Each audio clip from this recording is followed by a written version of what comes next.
नमस्कार दोस्तों, स्वागत है आपका अपने YouTube चैनल सफल भारतीय एजुकेशन में। अगर दोस्तों आप हमारे चैनल पर नए हैं तो वीडियो को लाइक और चैनल को सब्सक्राइब कर लीजिए, जिससे हमारी वीडियो आप तक सबसे पहले पहुंचे।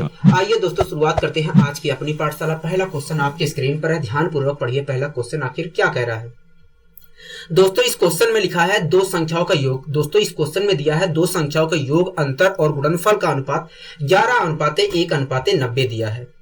कह रहा है दो संख्याओं के योग, अंतर और गुणनफल का अनुपात 11:1:90 है। ठीक है। कह रहा है इन संख्याओं के वर्गों का योग ज्ञात कीजिए। मतलब जो दोनों संख्याएं हैं उनके वर्गों का योग पूछ रहा है। कहोगे हाँ, ठीक है। दोस्तों इस क्वेश्चन में हमें दो संख्याओं की योग, अंतर और गुणनफल का अनुपात 11:1:90 दिया है।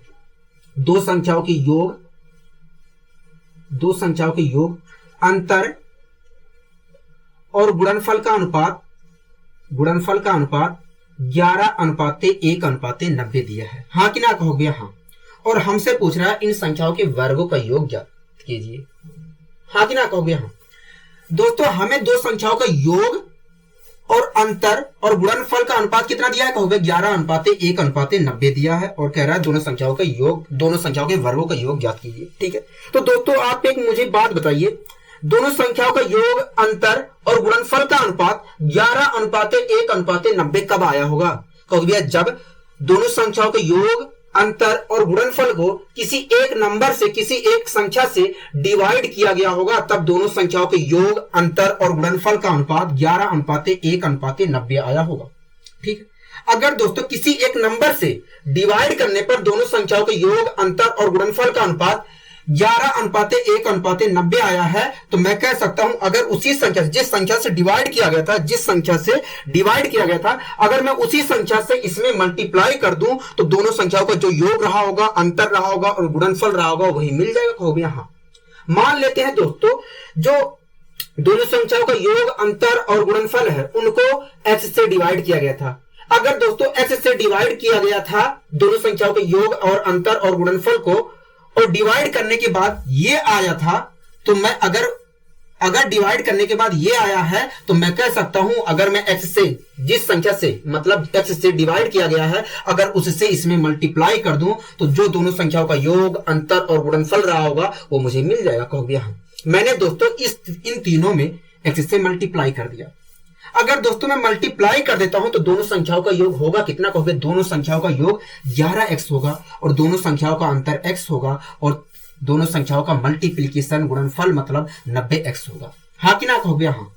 दोनों संख्याओं का योग वास्तव में 11x रहा होगा और दोनों संख्याओं का अंतर x रहा होगा और दोनों संख्याओं का गुणनफल वास्तव में 90x रहा होगा। यहां तक आपको कोई दिक्कत कहोगे नहीं। अगर दोस्तों मैं मान लूं पहली संख्या a है, दूसरी संख्या b है, तो मैं कह सकता हूं दोनों संख्याओं का योग, अगर मैं मान लूं पहली संख्या हमारी a है और दूसरी संख्या b है, तो मैं कह सकता हूं a + b बराबर 11x होगा। कहोगे हाँ, कह सकते हैं।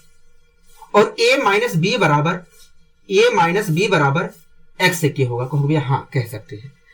और ab दोनों संख्याओं का मल्टीप्लिकेशन 90x होगा। हाँ कि ना कहोगे हाँ। अगर दोस्तों मुझे a और b की वैल्यू निकालनी है, तो मुझे क्या करना चाहिए? कहोगे देखिए आपने बताया था कि जब भी इस प्रकार का स्ट्रक्चर हमें मिले तो हमें कहा था आपने कि इन दोनों को एक बार जोड़कर आधा कर देना है, और एक बार इन दोनों के बीच का अंतर लेना है और जो अंतर आएगा उसका आधा कर देना है और आपका a और b की वैल्यू मिल जाएगी। मैंने कहा ठीक है। दोस्तों मैंने इन दोनों को जोड़ दिया और जोड़ने के बाद मुझे क्या मिला? कहोगे 12 मिला और 12 का मैंने आधा कर दिया तो क्या आया? कहोगे 6x आया। मतलब a की वैल्यू कितनी है दोस्तों? कहोगे मतलब a की वैल्यू 6x है। कोई दिक्कत है यहां तक? कहोगे नहीं, हमें यहां तक कोई दिक्कत नहीं है। ठीक है। इसी प्रकार दोस्तों अगर मुझे b की वैल्यू निकालनी हो तो मुझे क्या करना चाहिए? कहोगे इन दोनों के बीच का अंतर लीजिए। मैंने कहा ठीक है। अंतर तो आया 10 का। कहोगे हाँ। अब क्या करना चाहिए? कहोगे अब आधा कर दीजिए और b की वैल्यू मिल जाएगी। मैंने कहा ठीक है। तो दोस्तों मैंने 10x का आधा कर दिया तो b बराबर क्या आ गया? कहोगे b बराबर आ गया 5x के। क्या आ गया? 5x के। यहां तक आपको कोई दिक्कत? कहोगे नहीं। दोस्तों ए की वैल्यू क्या आ गई, कहोगे 6x आ गई, और बी की वैल्यू क्या आ गई, कहोगे 5x आ गई। दोस्तों ए और बी की वैल्यू मैं उठाकर यहां पर रख दे रहा हूं।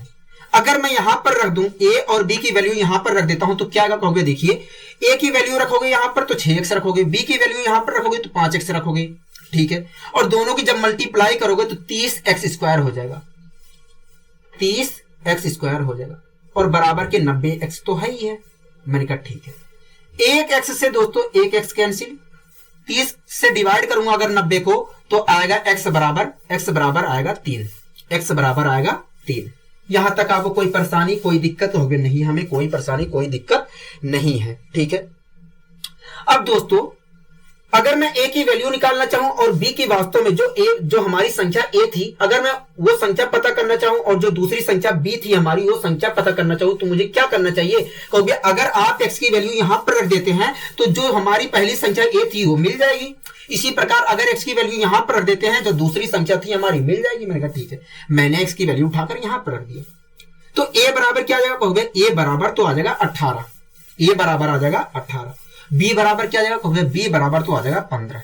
लेकिन दोस्तों इस क्वेश्चन में हमसे पूछा था कि दोनों संख्याओं के वर्गों का योग ज्ञात कीजिए। पहली संख्या दोस्तों क्या है, कहोगे 6 × 18, दूसरी संख्या 15 है। अगर मैं 18 का स्क्वायर करता हूं तो क्या आएगा, कहोगे 18 का अगर आप स्क्वायर करते हो तो 324 आएगा, ठीक है। पहली संख्या का वर्ग निकल के आ गया, कहोगे हाँ। इसी प्रकार दूसरी संख्या जो हमारी 15 थी अगर मैं उसका स्क्वायर निकालता हूं तो क्या आएगा, कहोगे 225 आएगा। और दोस्तों क्वेश्चन में क्या कहा था, कहोगे क्वेश्चन में कहा था कि दोनों संख्याओं के वर्गों का योग ज्ञात कीजिए। मतलब कहोगे 324 और 225 का जो जोड़ है वही पूछ रहा था हमसे। मैंने कहा ठीक है, 5 4 9 4 3 2 5, मतलब दोनों संख्याओं के वर्गों का योग दोस्तों कितना है, कहोगे 549 है, 549 है, 549 है। यहां तक आपको कोई दिक्कत कोई परेशानी, कहोगे नहीं हमें कोई दिक्कत कोई परेशानी नहीं। अब दोस्तों आपने पूछा मुझसे कि हमें ऐसे करना पड़ेगा, मैंने कहा नहीं, आप दूसरे तरीके से भी आप इस क्वेश्चन को सोल्व कर सकते हैं, आप दूसरे तरीके से भी इस क्वेश्चन को सोल्व कर सकते हैं। आइए दोस्तों हम दूसरे तरीके से इस क्वेश्चन को सोल्व करते हैं। दोस्तों क्वेश्चन क्या कह रहा है, कव्य क्वेश्चन कह रहा है कि दो संख्याओं का योग, अंतर और गुणनफल का अनुपात 11:1:90 है। कह रहा है दोस्तों दो संख्याओं का योग, अंतर और गुणनफल का अनुपात 11:1:90 है। तो दोस्तों अगर दो संख्याओं के योग, अंतर और गुणनफल का अनुपात 11:1:90 है तो ये अनुपात कब आया होगा, कहोगे देखिए ये अनुपात तब आया होगा जब दो संख्याओं का योग, अंतर और गुणनफल लिखा गया होगा और उनको किसी एक नंबर से डिवाइड किया गया होगा, तब जाकर आया होगा दो संख्याओं के योग, अंतर और गुणनफल का अनुपात 11:1:90 आया होगा। मैंने कहा ठीक है। अगर दोस्तों किसी एक संख्या से डिवाइड करने पर, योग, अंतर और गुणनफल को किसी एक संख्या से डिवाइड करने पर इनका अनुपात 11:1:90 आया है तो मैं कह सकता हूं जिस नंबर से डिवाइड किया गया था उस नंबर से अगर इसमें मल्टीप्लाई कर दिया जाए, इस अनुपातिक वैल्यू में मल्टीप्लाई कर दिया जाए तो जो संख्या हमारी थी, जो हमारा दो संख्याओं का योग, अंतर और गुणनफल था वास्तव में वो मिल जाएगा। कहोगे यहां मान लेते हैं दोस्तों दो संख्याओं के योग, अंतर और गुणनफल को x से डिवाइड किया गया था। अगर दोस्तों x से डिवाइड किया गया है और डिवाइड करने पर ये आया है तो मैं कह सकता हूं अगर मैं x से इसमें मल्टीप्लाई कर दूं तो जो दो संख्याओं का योग, अंतर और गुणनफल वास्तव में रहा होगा वो मिल जाएगा। कहोगे यहां तो दोस्तों मैंने इसमें इस अनुपातिक वैल्यू में x से मल्टीप्लाई कर दिया। अगर दोस्तों मैं मल्टीप्लाई कर देता हूं तब उस स्थिति में दो संख्याओं का योग कितना आ जाएगा, कहोगे दो संख्याओं का योग 11x आ जाएगा। कितना आ जाएगा, कहोगे 11x आ जाएगा, ठीक है। दो संख्याओं का अंतर कितना आ जाएगा, कहोगे दोनों संख्याओं का अंतर x आ जाएगा, ठीक है, कोई दिक्कत होगी नहीं। और दोनों संख्याओं का गुणनफल क्या आ जाएगा, कहोगे दोनों संख्याओं का गुणनफल 90x आ जाएगा। यहां तक कोई दिक्कत होगी नहीं।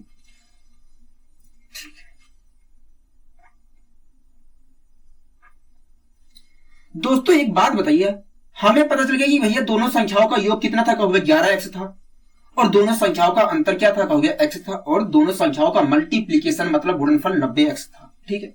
अगर दोस्तों दोनों संख्याओं का योग 11x है और दोनों संख्याओं का अंतर x है तो मुझे जो पहली संख्या हमारी थी और जो दूसरी संख्या थी, अगर दोस्तों एक संख्या का गुणा, दोनों संख्याओं का योग 11x है और दोनों संख्याओं का अंतर x है तो मुझे बता दीजिए कि जो पहली संख्या थी वो क्या थी और जो दूसरी संख्या थी वो क्या थी। तो अगर देखिए, अभी तो आपने ही सिखाया था कि अगर दो संख्याओं का योग दिया है और दो संख्याओं का अंतर दिया है तो उस स्थिति में दो संख्याओं का योग जो दिया है और जो दो संख्याओं का अंतर दिया है उन्हें एक बार जोड़कर आधा कर दीजिए और जो आधा करने पर आएगा वो पहली संख्या मिल जाएगी। मैंने कहा ठीक है। इसी प्रकार आपने बताया था कि जो दो संख्याओं का अंतर दिया है और जो दो संख्याओं का योग दिया है और जो दो संख्याओं का अंतर दिया है, अगर उनके बीच का आप डिफरेंस लेते हो और डिफरेंस का आधा कर देते हो तो दूसरी संख्या मिल जाएगी। मैंने कहा ठीक है। तो दोस्तों दोनों संख्याओं के योग और अंतर को मैंने जोड़ा और जोड़कर आधा कर दिया, तो पहली संख्या हमारी क्या आ जाएगी, कहोगे हमारी पहली संख्या 6x आ जाएगी। यहां तक कोई दिक्कत होगी नहीं। इसी प्रकार दोस्तों दूसरी संख्या निकालने के लिए मैंने दोनों संख्याओं का योग और दोनों संख्याओं के अंतर का डिफरेंस लिया, तो क्या आया, कहोगे 10x आया। 10x का मैंने आधा कर दिया तो दूसरी संख्या निकल कर आ गई 5x। यहां तक कोई दिक्कत है, कहोगे नहीं, यहां तक हमें कोई दिक्कत नहीं है। ठीक है। अगर दोस्तों पहली संख्या हमारी 6x थी और दूसरी संख्या हमारी 5x थी तो दोनों संख्याओं का मल्टीप्लीकेशन होगा कितना, कहोगे दोनों संख्याओं का मल्टीप्लीकेशन मतलब गुणनफल ये होगा। हमारे अनुसार दोस्तों देखा जाए कि दोनों संख्याओं का मल्टीप्लीकेशन मतलब गुणनफल ये होगा, लेकिन हमने यहां पर देखा कि ये दोनों संख्याओं का गुणनफल क्या है, 90x है। मतलब ये बराबर है 90x के, ये बराबर है 90x के। कोई दिक्कत यहां तक, कहोगे नहीं। अगर दोस्तों मैं इसे सोल्व करता हूं तो x बराबर आ जाएगा 3, x बराबर आ जाएगा 3, x बराबर आ जाएगा क्या दोस्तों, कहोगे 3 आ जाएगा। ठीक है दोस्तों, हमसे इस क्वेश्चन में कह रहा था कि इन संख्याओं के वर्गों का योग ज्ञात कीजिए, इन संख्याओं के वर्गों का योग ज्ञात कीजिए। ठीक है। अगर दोस्तों इन संख्याओं के वर्गों का योग ज्ञात करना है तो हमें पहली संख्या जो थी वो पता होनी चाहिए, जो दूसरी संख्या थी वो पता होनी चाहिए। कहोगे हाँ, तो पहली संख्या क्या थी, कहोगे देखिए पहली संख्या 6x थी और दूसरी संख्या 5x थी। अगर यहां पर आप x की वैल्यू रख देते हो तो पहली संख्या जो वास्तव में थी वो मिल जाएगी। मैंने कहा ठीक है। इसी प्रकार अगर आप यहां पर x की वैल्यू रख देते हैं तो जो दूसरी संख्या थी वो मिल जाएगी। मैंने कहा ठीक है। तो दोस्तों मैंने x की वैल्यू उठा के यहां पर रख दी, तो पहली संख्या आ गई 18, दूसरी संख्या आ गई 15। लेकिन दोस्तों आपसे पहली और दूसरी संख्या नहीं पूछा है, आपसे पूछा है कि पहली और दूसरी जो दोनों संख्याएं थी उनके वर्गों का योग ज्ञात की बताइए क्या है। ठीक है। तो दोस्तों पहली संख्या 18 है तो पहली संख्या का मैंने वर्ग कर दिया, तो पहली संख्या का वर्ग कितना आ गया, कहोगे 18 का स्क्वायर होता है 324, तो पहली संख्या का वर्ग आ गया 324। इसी प्रकार दोस्तों दूसरी संख्या हमारी 15 है, कहोगे हाँ, तो 15 का मैंने स्क्वायर कर दिया तो आ गया 225। और दोस्तों दोनों संख्याओं का जो वर्ग आया है उनका योग कितना आया है, आएगा कहोगे उनका योग आएगा 549, 549 आएगा। मतलब दोनों संख्याओं के वर्गों का योग कितना है, कहोगे 549 मतलब 549 है। कोई दिक्कत कोई परेशानी, कहोगे नहीं। दोस्तों ये आपको लिखने की जरूरत नहीं थी, ये तो मैंने वैसे ही लिख दिया। आपको तो डायरेक्ट ये लिखना था, आपको डायरेक्ट ये लिखना था, उसके बाद आपको सोल्व करना था, हाँ कि ना, कहोगे हाँ। तो इस तरीके से दोस्तों आप इसी क्वेश्चन को तेजी से सोल्व कर सकते हैं, हाँ कि ना, कहोगे हाँ। आइए दोस्तों हम बढ़ते हैं अपने अगले क्वेश्चन की ओर। तो क्वेश्चन क्या कह रहा है, कहोगे अगला क्वेश्चन कह रहा है दो संख्याएं जिनका अंतर योग व गुणनफल 1:7:24 है। ठीक है।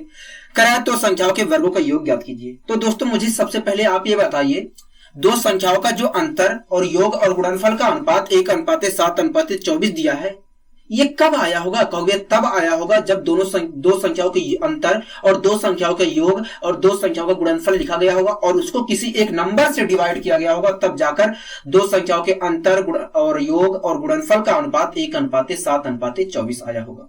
मैंने कहा ठीक है। अगर दोस्तों किसी एक नंबर से डिवाइड करने पर दो संख्याओं के अंतर योग और गुणनफल का अनुपात 1:7:24 है तो मैं कह सकता हूं जिस नंबर से डिवाइड किया गया है उस नंबर से अगर इस अनुपातिक वैल्यू में मल्टीप्लाई कर दिया जाए तो हमारा जो दो संख्याओं का अंतर वास्तव में और जो दो संख्याओं का योग था और गुणनफल था वास्तव में वो मिल जाएगा, कहोगे हाँ। मान लेते हैं दोस्तों दोनों संख्याओं के अंतर योग और गुणनफल को x से डिवाइड किया गया था। अगर दोस्तों x से डिवाइड किया गया है और ये अनुपातिक वैल्यू 1:7:24 आया है तो मैं कह सकता हूं अगर मैं इस अनुपातिक वैल्यू में x से मल्टीप्लाई कर दूं तो जो दो संख्याओं का अंतर योग और गुणनफल रहा होगा वो मिल जाएगा, कहोगे हाँ मिल जाएगा। ठीक है। तो दोस्तों मैंने इसमें मल्टीप्लाई कर दिया सभी ने। अगर दोस्तों मैं इस अनुपातिक वैल्यू में x से मल्टीप्लाई कर दूं तो दो संख्याओं का अंतर रहा कितना होगा, क्योंकि दो संख्याओं का अंतर वास्तव में x रहा होगा। हाँ कि ना कहोगे? हाँ। इसी प्रकार दो संख्याओं का योग कितना रहा होगा? कहोगे दो संख्याओं का योग 7x रहा होगा। ठीक है। इसी प्रकार दोस्तों दोनों संख्याओं का गुणनफल कितना रहा होगा? कहोगे दोनों संख्याओं का गुणनफल हमारा 24 रहा होगा। हाँ कि ना कहोगे? हाँ। दोस्तों हमें पता चल गया कि भैया दो संख्याएं थी और दोनों संख्याओं का अंतर कितना था? कहोगे x था। ठीक है। इसी प्रकार दोनों संख्याओं का योग कितना था? कहोगे 7x था और दोनों संख्याओं का गुणनफल कितना था? कहोगे 24x था। क्या? 24x था। कोई दिक्कत कहोगे नहीं। अगर दोस्तों दो संख्याओं का अंतर x है और दो संख्याओं का योग 7x है तो मुझे पहली और दूसरी संख्या बता दीजिए क्या क्या थी। जो पहली संख्या थी वो क्या थी, जो दूसरी संख्या हमारी थी वो क्या थी? कहोगे देखिए आपने ही बताया था कि अगर दो संख्याओं का अंतर और दो संख्याओं का योग दिया है तो उस स्थिति में पहली और दूसरी संख्या निकालने के लिए आपने यही बताया था कि जो दो संख्याओं का योग और जो दो संख्याओं का अंतर दिया जाए, जो दो संख्याओं का योग और दो संख्याओं का अंतर होगा उनको एक बार जोड़ लीजिए और जोड़कर आधा कर दीजिए और पहली संख्या मिल जाएगी। इसी प्रकार आपने बताया था कि दूसरी संख्या निकालने के लिए आपने बताया था इसी प्रकार दूसरी संख्या निकालने के लिए आपने बताया था कि जो दोनों संख्याओं का योग है और दोनों संख्याओं का अंतर है उनके बीच का डिफरेंस लीजिए और डिफरेंस का आधा कर दीजिए और आपकी दूसरी संख्या मिल जाएगी। मैंने कहा ठीक है। तो इस प्रकार दोस्तों दोनों संख्याओं का योग और दोनों संख्याओं का अंतर को मैंने जोड़ लिया। जोड़ने पर आया 8x और 8x का मैंने आधा कर दिया तो आ गया 4x। मतलब पहली संख्या हमारी कितनी थी? कहोगे 4x थी। कोई दिक्कत कोई परेशानी कहोगे नहीं। इसी प्रकार दोस्तों दोनों संख्याओं का योग और दोनों संख्याओं के अंतर का डिफरेंस लिया तो कितना आया? कहोगे 6x आया और 6x का मैंने आधा कर दिया तो आ गया 3x। मतलब दूसरी संख्या हमारी कितनी थी? कहोगे 3x थी। हाँ कि ना कहोगे? हाँ। अगर दोस्तों पहली संख्या हमारी 4x है और दूसरी संख्या हमारी 3x है तो दोनों संख्याओं का मल्टीप्लीकेशन होगा कितना? कहोगे इतना होगा। दोनों संख्याओं का मल्टीप्लीकेशन इतना होगा। हाँ कि ना कहोगे? हाँ। दोस्तों हम देख रहे हैं कि भैया दोनों संख्याओं का मल्टीप्लीकेशन इतना होगा, लेकिन हमने यहां पर निकाला है कि दो संख्याओं का मल्टीप्लीकेशन 24 है, x होगा। दोस्तों हम यहां पर देख रहे हैं कि दो संख्याओं का मल्टीप्लीकेशन मतलब गुणनफल इतना है, लेकिन यहां पर देख रहे हैं कि भैया दो संख्याओं का गुणनफल कितना है? 24x है। मतलब 12x² बराबर 24x के कहोगे यहां। x से x कैंसिल कहोगे यहां। 12 से अगर मैं कैंसिल करता हूं 24 को तो x बराबर क्या आ जाएगा? कहोगे x बराबर आ जाएगा 2। ठीक, x बराबर आ जाएगा 2। कोई दिक्कत कोई परेशानी कहोगे? नहीं, हमें कोई दिक्कत कोई परेशानी नहीं है। कोई दिक्कत और कोई परेशानी नहीं है। ठीक है दोस्तों, कह रहा है दो संख्याओं के वर्गों का योग ज्ञात कीजिए। क्या? दो संख्याओं के वर्गों का योग ज्ञात कीजिए। ठीक है, अगर दोस्तों संख्याओं के वर्गों का योग पूछ रहा है तो हमें पहली संख्या वास्तव में जो थी वो पता होनी चाहिए और जो दूसरी संख्या वास्तव में थी वो पता होनी चाहिए। कहोगे यहां तो पहली संख्या थी कितनी? कहोगे पहली संख्या 4x थी और दूसरी संख्या 3x थी। अगर मैं x की वैल्यू यहां पर रख देता हूं तो वास्तव में जो पहली संख्या थी वो मिल जाएगी। मैंने कहा ठीक है। इसी प्रकार अगर मैं x की वैल्यू यहां पर रख देता हूं तो जो वास्तव में दूसरी संख्या थी वो मिल जाएगी। मैंने कहा ठीक है, मैंने उठा के रख दिया यहां पर। तो पहली संख्या 8 थी कहोगे यहां, दूसरी संख्या 6 थी कहोगे यहां। अगर दोस्तों पहली संख्या 8 थी तो पहली संख्या का स्क्वायर कितना था? कहोगे 64 था। ठीक है, इसी प्रकार दूसरी संख्या अगर हमारी 6 थी तो दूसरी संख्या का वर्ग क्या होगा? कहोगे दूसरी संख्या का वर्ग 36 होगा। दोस्तों इस क्वेश्चन में हमसे पूछ रहा था कि पहली और दूसरी मतलब दोनों संख्याओं के वर्गों का योग ज्ञात कीजिए। तो पहली संख्या का वर्ग कितना है? कहोगे 64 है। दूसरी संख्या का वर्ग कितना है? 36 है। तो इस प्रकार दोनों संख्याओं के वर्गों का योग कितना है? कहोगे दोनों संख्याओं के वर्गों का योग 100 है। दोनों संख्याओं के वर्गों का योग कितना है? हो गया 100 है। कोई दिक्कत कोई परेशानी आपको इस क्वेश्चन में? कहोगे नहीं, हमें कोई दिक्कत कोई परेशानी नहीं है। ठीक है, आइए दोस्तों हम बढ़ते हैं अपने अगले क्वेश्चन की ओर। अगला दोस्तों क्वेश्चन क्या कह रहा है? कहोगे अगला क्वेश्चन कह रहा है ए और बी के वेतन का योग और उनके वेतन का अंतर 11:1 है। ठीक है, कह रहा है और बी और सी के वेतन का योग और उनके वेतन का अंतर 11:1 है। ठीक है, कह रहा है यदि ए का वेतन सबसे ज्यादा है, कह रहा है यदि ए का वेतन सबसे ज्यादा है और सी का वेतन सबसे कम है तो बी का वेतन क्या है? कह रहा है बी का वेतन क्या है? ठीक है, कह रहा है दिया गया है कि उनका कुल वेतन मतलब तीनों व्यक्तियों का कुल वेतन कह रहा है 18,200 है। क्या? 18,200 है। दोस्तों इस क्वेश्चन में कह रहा दोस्तों इस क्वेश्चन को शुरुआत करने से पहले मैं आपको कुछ बताना चाह रहा हूं। ठीक है, आप मेरे एक क्वेश्चन का जवाब दीजिए। यदि दोस्तों मान लिया जाए दो संख्याएं हैं, एक संख्या ए है और एक संख्या बी है, तो उस स्थिति में दोस्तों अगर दोनों संख्याओं के योग और दोनों संख्याओं के अंतर का रेशियो अंतर का रेशियो 5:3 दिया जाए, 5:3 दिया जाए तो दोनों संख्याओं का रेशियो कितना होगा? यदि दोस्तों दो संख्याओं के योग और दो संख्याओं का अंतर का रेशियो 5:3 दिया जाए तो दोनों संख्याओं का रेशियो कितना होगा? तो अब ये देखिए, हम इसे सोल्व कर लेते हैं, तिर्यक मल्टीप्लाई कर लेते हैं। अगर तिर्यक मल्टीप्लाई हम करते हैं तो 3a हो जाएगा और 3b हो जाएगा। हाँ कि ना कहोगे? हाँ। इसी प्रकार अगर मैं इसकी मल्टीप्लाई इधर करता हूं तो 5a हो जाएगा, 5a हो जाएगा और 5b हो जाएगा माइनस के। हाँ कि ना कहोगे? हाँ, ठीक है। अगर दोस्तों मैं इसे उठाकर इधर ले आता हूं तो 2a हो जाएगा और इसे उठाकर इधर ले आता हूं तो 8b हो जाएगा। हाँ कि ना कहोगे? हाँ।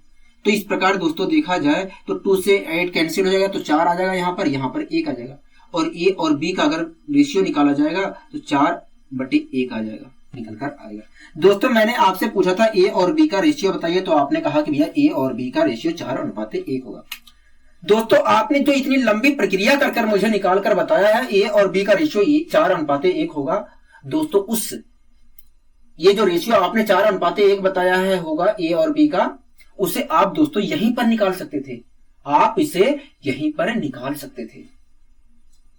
तो दोस्तों आपको क्या ध्यान रखना है, जब भी दो संख्याओं का योग और अंतर, जब भी दो संख्याओं का योग और अंतर का अनुपातिक वैल्यू दिया जाएगा और उन दोनों संख्याओं का अगर अनुपातिक वैल्यू आपको निकालना पड़े, अगर दोस्तों दो संख्याओं के योग और दो संख्याओं के अंतर का अनुपातिक वैल्यू दिया जाए और दोनों संख्याओं का अनुपातिक वैल्यू निकालना पड़े, तो दोस्तों आपको कुछ नहीं करना है, आपको जो अनुपातिक वैल्यू दिया जाएगा उन दोनों को जोड़ लेना है, ठीक है। जोड़ने पर दोस्तों जो आएगा उसका आधा कर दीजिए, अगर आधा हो रहा है तो आधा कर दीजिए, नहीं तो वैसे ही लिख दीजिए, ठीक है। तो दोस्तों दोनों संख्याओं का अनुपातिक वैल्यू में जो दोनों संख्याएं उनका मैंने जोड़ कर लिया, जोड़ करने पर क्या आया? कहोगे 8 आया, ठीक है। 8 का मैंने आधा कर दिया, हो रहा था, कहोगे हाँ 8 का आधा हो जाएगा 4 आया, ठीक। अगर दोस्तों बाई चांस जोड़ने पर अगर 7 आया होता तो मैं 7 लिख देता, क्योंकि 7 आराम से आधा नहीं हो सकता है, ठीक है। इसी प्रकार दोस्तों दोनों संख्याओं के बीच का डिफरेंस मैंने लिया, दोनों संख्याओं के बीच का डिफरेंस क्या होगा? कहोगे 2 होगा और 2 का मैंने आधा कर दिया, तो क्या आया? 2 का आधा करने पर कहोगे 1 आया। अगर दोस्तों आधा नहीं होता तो मैं वैसे ही लिख देता, कोई दिक्कत नहीं, ठीक है। और ये जो दोस्तों निकल कर आया है ये कुछ और नहीं है, ये दोनों संख्याओं का रेशियो है, मतलब ये आया है a और b का रेशियो। क्या आया है? कहोगे a और b का रेशियो आया है, क्योंकि आप खुद देखिए a और b का रेशियो क्या आया था? कहोगे 4:1 आया है, यहां पर भी तो यही आया है, कहोगे हाँ, मतलब ये कुछ और नहीं है, a और b का रेशियो है। कोई दिक्कत, कोई परेशानी? कहोगे नहीं। तो दोस्तों आपको यही ध्यान यही रखना है, आपको गांठ बांध लेना है कि जब भी दो संख्याओं का योग और दो संख्याओं के अंतर का अनुपातिक वैल्यू दिया जाए और दोनों संख्याओं का अनुपातिक वैल्यू पूछा जाए तो आपको कुछ नहीं करना है, दोनों संख्याओं का अनुपातिक वैल्यू निकालने के लिए आपको कुछ नहीं करना है, जो रेशियो दिया जाएगा उनको एक बार जोड़ लेना है और जोड़कर आधा कर देना है अगर आधा हो रहा है, और एक बार दोनों संख्याओं के बीच जो दो अनुपातिक वैल्यू दी गई थी उन दोनों संख्याओं के बीच का डिफरेंस लेना है और डिफरेंस का आधा कर देना है अगर आधा हो रहा है, और उस स्थिति में जो प्राप्त होगा वो कुछ और नहीं होगा, दोनों संख्याओं का रेशियो होगा, ठीक है। अब दोस्तों आइए इस क्वेश्चन की हम शुरुआत करते हैं।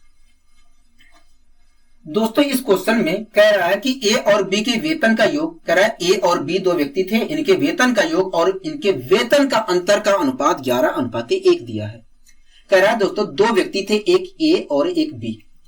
कह रहा है दोनों व्यक्ति के वेतन का योग और दोनों व्यक्ति के वेतन के अंतर का अनुपात 11:1 है। अगर दोस्तों दोनों व्यक्ति के वेतन का योग और दोनों व्यक्ति के वेतन का अंतर का अनुपात 11:1 है तो दोनों व्यक्ति का वेतन है कितना? कहोगे आपने ही अभी सिखाया था कि जब कभी भी दो संख्याओं का योग और दो संख्याओं के अंतर का अनुपातिक वैल्यू दिया जाए और उस स्थिति में दोनों संख्याओं का अनुपातिक वैल्यू निकालना पड़े तो आपने कहा था कि दोनों संख्याओं को जोड़ लेना है, जो अनुपातिक वैल्यू में दोनों संख्याएं दी गई हैं उनको जोड़ लेना है और जोड़कर जो आएगा अगर आधा हो रहा है तो आधा कर दीजिए, नहीं तो वैसे लिख दीजिए।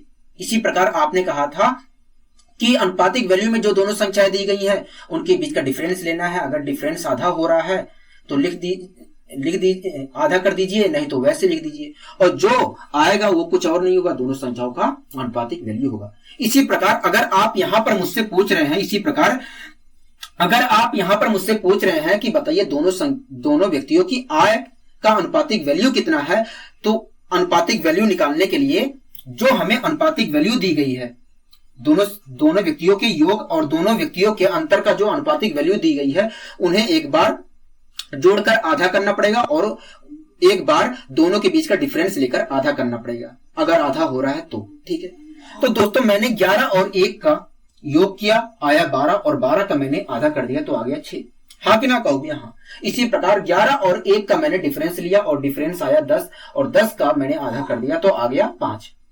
तो दोस्तों ये क्या निकल कर आया कहोगे? ये वास्तव में ए और बी जो दोनों व्यक्ति थे, ए और बी जो दोनों व्यक्ति थे, इनकी आय का रेशियो निकल कर आया। इनकी आय का रेशियो निकल कर आया।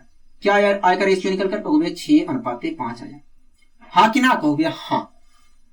इसी प्रकार दोस्तों आगे कह रहा है और बी और सी के वेतन का योग और उनके वेतन का अंतर का अनुपात 11:1 है।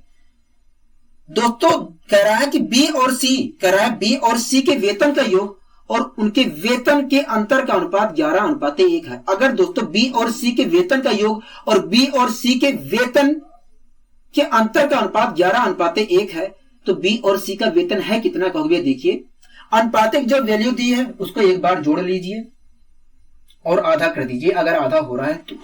एक बार उनके बीच का डिफरेंस लीजिए, अगर आधा हो रहा है जो डिफरेंस हमने लिया है अगर वो आधा हो रहा है तो आधा कर दीजिए, नहीं तो वैसे लिख दीजिए, और जो निकल कर आएगा वो बी और सी का रेशियो निकल कर आएगा, बी और सी की आय का रेशियो निकल कर आएगा। ठीक है, तो दोस्तों यहां पर भी जो रेशियो दिया गया है वो 11:1 दिया गया है। बी और सी के वेतन का योग और बी और सी के वेतन के अंतर का रेशियो 11:1 दिया गया है, तो मैंने 11 में 1 जोड़ लिया तो आया 12, और 12 का मैंने आधा कर दिया तो 6 आया। इसी प्रकार 11 में मैंने 11 और 1 के बीच का डिफरेंस लिया तो डिफरेंस आया 10, और 10 का मैंने आधा कर दिया तो आ गया 5।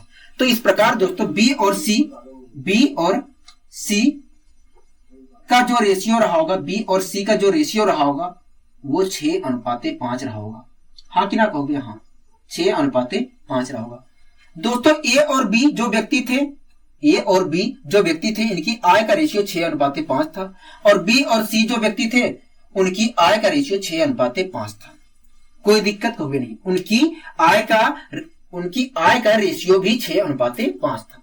ठीक है, अगर दोस्तों ए और बी की आय का रेशियो 6:5 है और बी और सी के आय का भी रेशियो 6:5 है, तो मुझे ए बी सी तीनों व्यक्तियों की आय का रेशियो बता दीजिए क्या थी कहोगे? देखिए अगर आप तीनों व्यक्तियों की आय का रेशियो पूछ रहे हैं तो कुछ इस प्रकार तीनों व्यक्तियों को लिखना पड़ेगा। ठीक है, उसके बाद क्या करना पड़ेगा कहोगे? उसके बाद ए और बी का रेशियो 6:5 दिया है तो मैंने यहां पर 6:5 लिख दिया। ठीक है, इसी प्रकार बी और सी का रेशियो 6:5 दिया है तो मैंने यहां पर 6:5 लिख दिया। ठीक है, यहां पर जो खाली है यहां पर 5 भर दिया और यहां पर खाली है जो 6 भर दिया। उसके बाद मैंने कुछ इस प्रकार मल्टीप्लाई कर ली तो आया 36, आया 30, आया 25।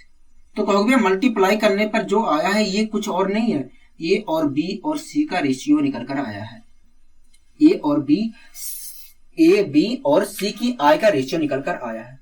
अगर दोस्तों ए बी और सी की आय का रेशियो ये निकल कर आया है तो इसका मतलब बता दीजिए क्या है कहोगे? इसका मतलब यही है कि अगर ए की आय 36 रुपए है तो उस स्थिति में बी की आय 30 रुपए है, सी की आय 25 रुपए है। अगर दोस्तों ए की आय 36 रुपए है, बी की आय 30 रुपए है, सी की आय 25 रुपए है, तो तीनों की आय कुल कितनी है? तीनों की कुल आय कितनी है कहोगे? हमने जोड़ दिया 6 में 5 जोड़ा कहोगे 11 का 1।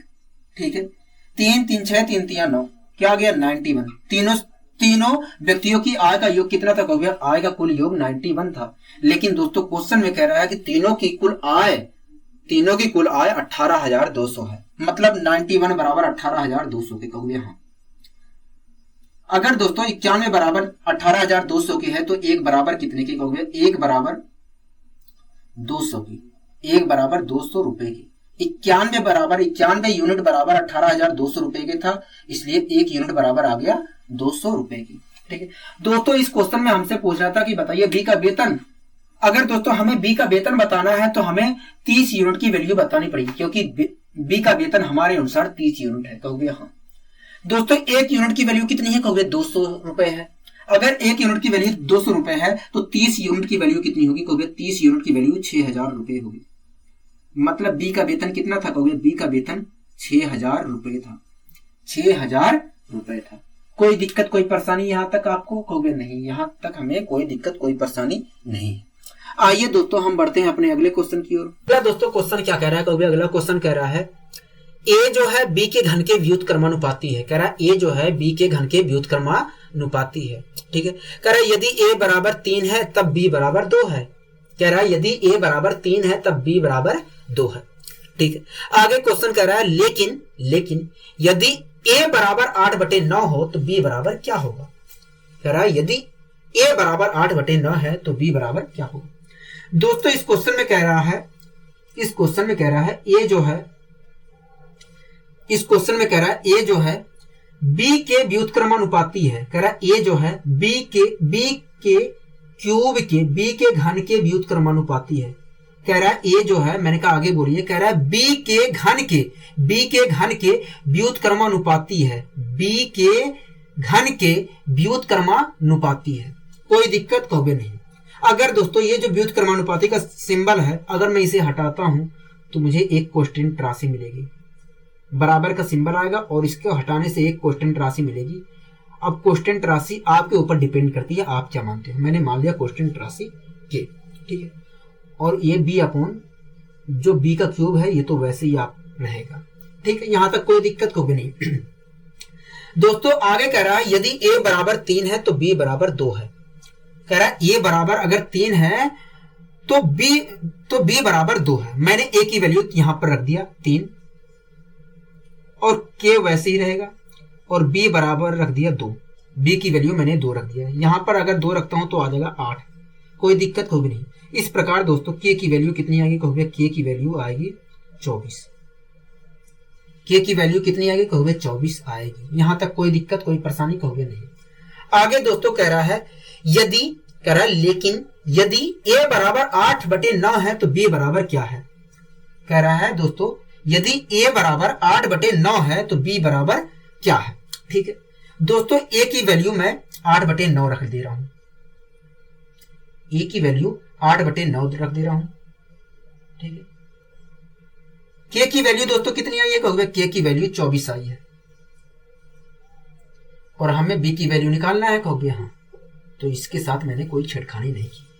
ठीक है, 8 तियां दोस्तों, कहोगे 8 तियां 24। तो बी की क्यूब बराबर कितने का आया? कहोगे बी की क्यूब जो है 27 के आया। बी का क्यूब जो है 27 के बराबर आया। तो बी की वैल्यू क्या आएगी? कहोगे बी की वैल्यू 3 आएगी। मतलब यही है कि यदि ए बराबर 8/9 है तब बी बराबर 3 होगा। क्या? बी बराबर 3 होगा। यहां तक कोई दिक्कत कोई परेशानी? कहोगे नहीं, हमें कोई दिक्कत कोई परेशानी नहीं है। ठीक है, आइए दोस्तों हम बढ़ते हैं अपने अगले क्वेश्चन की ओर। अगला दोस्तों क्वेश्चन क्या कह रहा है? कहोगे अगला क्वेश्चन कह रहा है ए बी और सी के खर्च का अनुपात 16:12:9 है। कह रहा है ए बी और सी के खर्च का अनुपात 16:12:9 है। ठीक है, कह रहा है और उनकी कुल आय 1530 रुपए है। कह रहा है और उनकी कुल आय 1530 रुपए है। ठीक है, कह रहा है बी की आय याद करिए। क्या? बी की आय याद करिए। और अगर वे अपनी आय का, कह रहा है और वे अपनी आय का अगर 20%, 25% और 40% बचत करते हो तो 20%, 25% और 40% बचत करते हो तब बताना है बी की आय। हाँ कि ना? कहोगे हाँ। दोस्तों इस क्वेश्चन में कह रहा है 3 व्यक्ति हैं और तीनों जो 3 कह रहा है इस क्वेश्चन में दोस्तों 3 व्यक्ति हैं। एक ए है, एक बी है, एक सी है।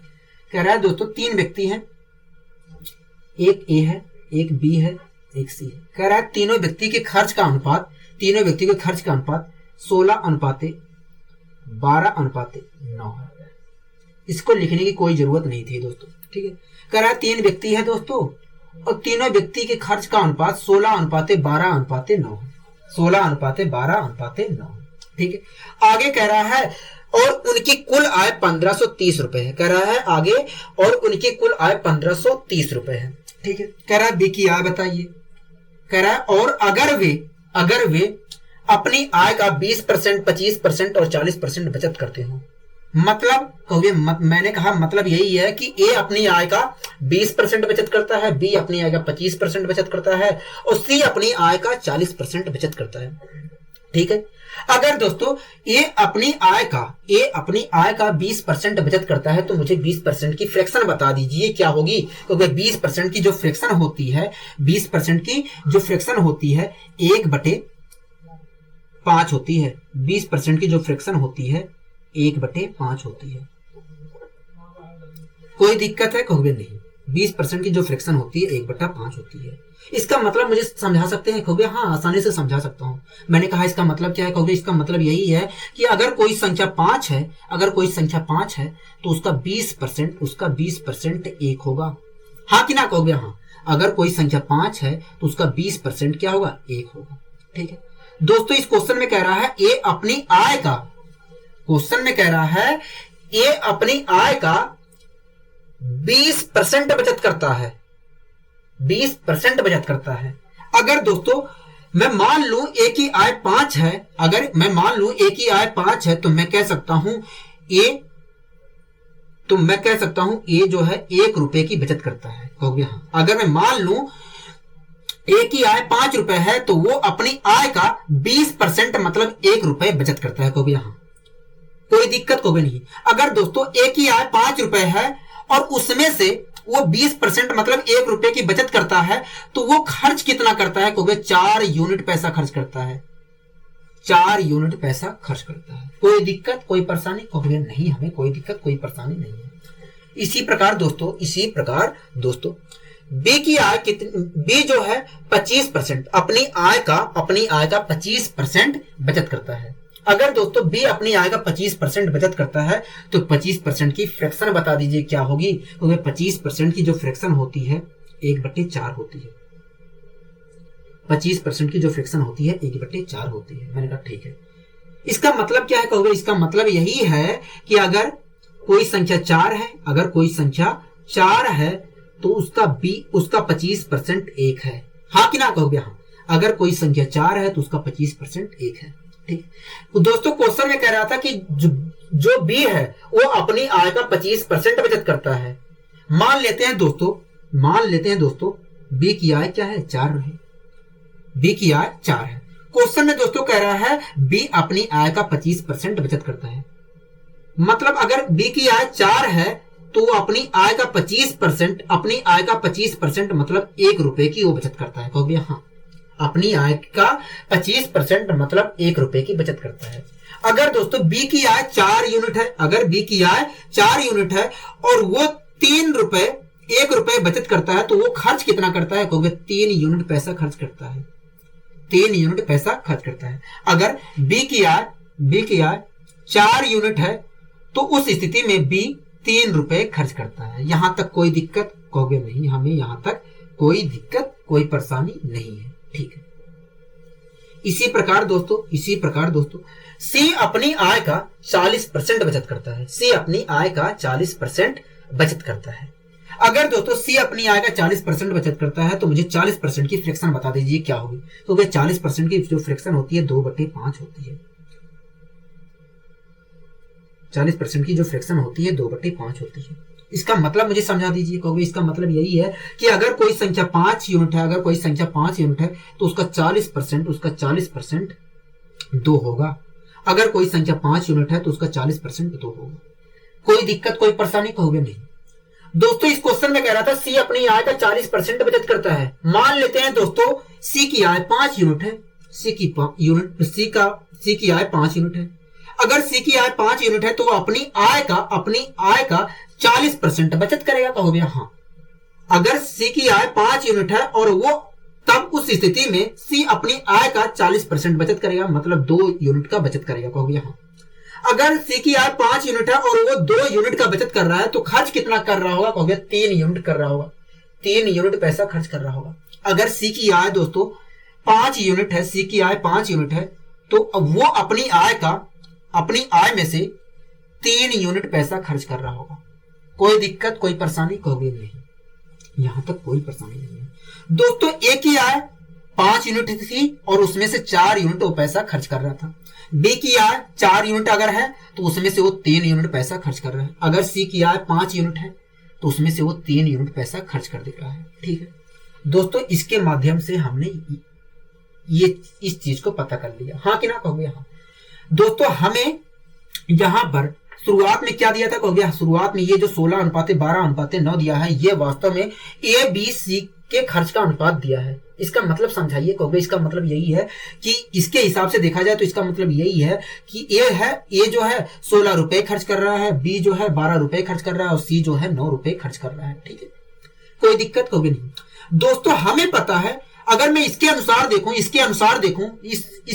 देखूं तो ए की आय 5 रुपए है और 5 रुपए में से 4 रुपए खर्च कर रहा है, लेकिन यहां पर कह रहा है भैया 16 रुपए खर्च कर रहा है, मतलब 4 यूनिट बराबर 16 के कहोगे? हाँ, 4 यूनिट बराबर 16 के। 4 यूनिट बराबर कितने के कहोगे? 4 यूनिट बराबर 16 के। कोई दिक्कत कहोगे नहीं, 4 यूनिट बराबर 16 के। अगर दोस्तों 4 यूनिट बराबर 16 के, तो 1 यूनिट बराबर कितने के कहोगे? 1 यूनिट बराबर 4 के। 1 यूनिट बराबर 4 के, हाँ कि ना कहोगे? हाँ। अगर दोस्तों 1 यूनिट बराबर 4 के, तो 5 यूनिट बराबर कितने के कहोगे? 5 यूनिट बराबर 20 के। 5 यूनिट बराबर 20 के, मतलब ए की आय कितनी थी कहोगे? 20 यूनिट थी। 20 यूनिट थी दोस्तों। आपको लिखने की कोई जरूरत नहीं है, क्योंकि छोटी संख्या आपके दिमाग में वैसे ही आपके दिमाग में फंस जाएगी। ठीक, इसी प्रकार दोस्तों, अगर मैं इसके अनुसार देखूं तो इसका मतलब क्या है कहोगे? इसका मतलब यही है कि अगर बी की आय 4 यूनिट है तो उसमें से वो 3 रुपए खर्च कर रहा है। और यहां पर दोस्तों ये कह रहा है कि भैया बी जो है 12 रुपए खर्च कर रहा है, और ये कह रहा है भैया 4 अगर 4 यूनिट उसकी आय है तो 3 यूनिट खर्च कर रहा है, लेकिन ये कह रहा है 12 यूनिट खर्च कर रहा है, मतलब 3 यूनिट बराबर 12 के कहोगे? हाँ, 3 यूनिट बराबर 12 के। अगर दोस्तों 3 यूनिट बराबर 12 के, तो 1 यूनिट की वैल्यू कितनी होगी कहोगे? 1 यूनिट की वैल्यू जो होगी 16 होगी। 4 यूनिट की वैल्यू कितनी होगी कहोगे? 4 यूनिट की वैल्यू 16 होगी। मतलब बी की जो आय थी वो 16 यूनिट थी कहोगे? हाँ, बी की आय 16 यूनिट थी। कोई दिक्कत कहोगे नहीं। इसी प्रकार दोस्तों, इसका मतलब मुझे समझा दीजिए क्या है कहोगे? इसका मतलब यही है कि अगर सी की आय 5 यूनिट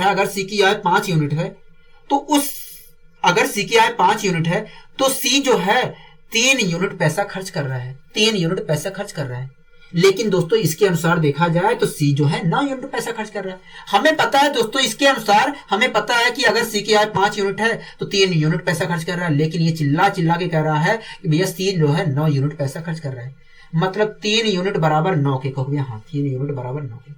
अगर दोस्तों 3 यूनिट बराबर 9 के, तो 1 यूनिट की वैल्यू कितनी होगी कहोगे? 1 यूनिट की वैल्यू